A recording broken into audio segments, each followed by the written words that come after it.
Hello guys, আসসালামু আলাইকুম। আপনারা একটা কথা সবাই জানেন, গাধার পিঠে যদি আপনি বই বা বেশি পরিমাণ বই রাখেন, গাধাকে শিক্ষিত বলা যায় না।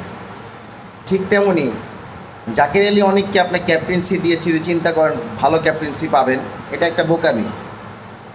জাকির আলী অনেকের এমন কোনো রেকর্ড নাই যে একটা ভালো ইন্টারন্যাশনাল গেম বা প্রিভিয়াস সে কোনো লিগ বা সে কোনো কাউন্টি লিগ ক্যাপ্টেন্সি করে সে ভালো গুড রেজাল্ট করছে, এমন কোনো তার কোনো প্রিভিয়াস কোনো রেকর্ড নেই।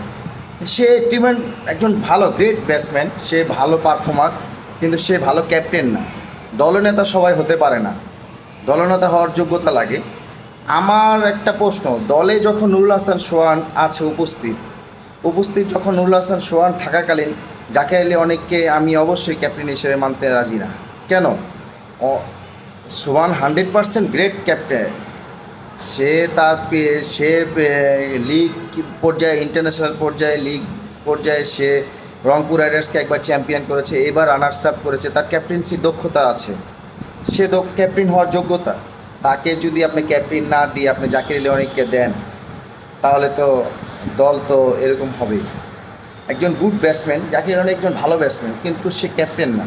তার পারফরমেন্সের কথা চিন্তা করেন, ক্যাপ্টেন হওয়ার প্রেশারে তার পারফরমেন্স কত জঘন্য এবং খারাপ হয়েছে, আপনারাই বলুন।